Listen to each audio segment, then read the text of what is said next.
Hello everyone, and welcome to my Run with the Mad God Sprite World guide. This guide is going to cover one of the easier dungeons, the Sprite World, which new players often have trouble with due to the initially high damaging enemies and somewhat difficult boss if you don't know the right strategies. This is sort of the pilot episode in my Run with the Mad God guide series. I'm planning on making guides for all of the stat potion dropping dungeons, if this one is successful. Firstly, Sprite Worlds are found in the Godlands. They're dropped by Sprite Gods. However, there's a catch. The Sprite Gods spawn 5 Sprite children on spawn, which are little white stars. These also have a chance of dropping Sprite Worlds, so it's a lot easier to find Sprite Worlds than you might think. Also, each of these have roughly a 10 to 20% chance of dropping one, so it's very, very likely that you'll find them for every Sprite God that you kill. There are some annoying bits in completing Sprite Worlds. One of these is that the blue sprites within the dungeon will shoot out slowing shots. You should definitely attempt to avoid these because they significantly hinder your progress through the dungeon. The other annoying thing is the moving tiles. While these moving tiles won't push you off the edge, and you can't fall off the edge, they push you in the direction in which they're moving.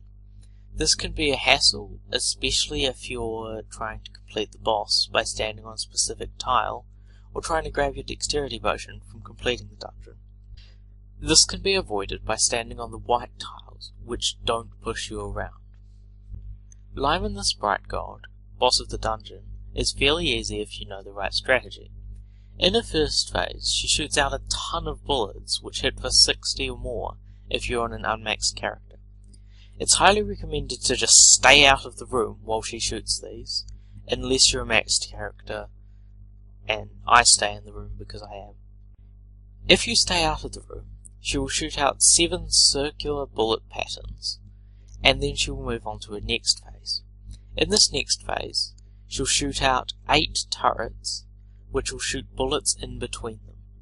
You should find a spot where there aren't bullets shooting between the inner and outer rings of turrets. If you're far enough away from Lyman, on a staff or wand class, she won't be able to hit you or even see you. This is important because if you're in the middle ring, she'll shoot out a ton of bullets at you, and you don't want to be in the way of that. If you're a melee character, however, it's quite easy just to tank all these bullets, especially if you're maxed. If you don't kill her in this time, don't worry, it's normal not to on an unmaxed character.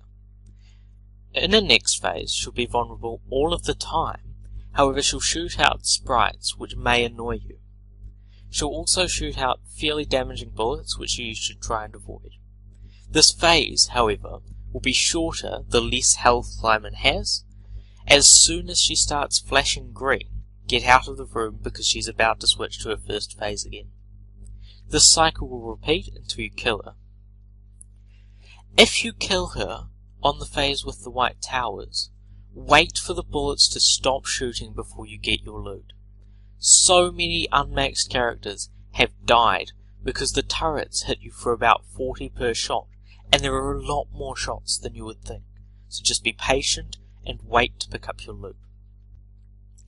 Picking up the loot can also be sort of irritating, because if the loot bag is dropped on moving tiles, you may be pushed around as you try to pick it up. Just keep trying, practice makes perfect. Sometimes in a Sprite World, you might encounter Sprite Gods. These are as they are in the Godlands, however they don't have Sprite children, and they, I think, have a higher chance to drop attack pots, at least for me. I'd kill them if you see them, just because of this increased chance at the rare attack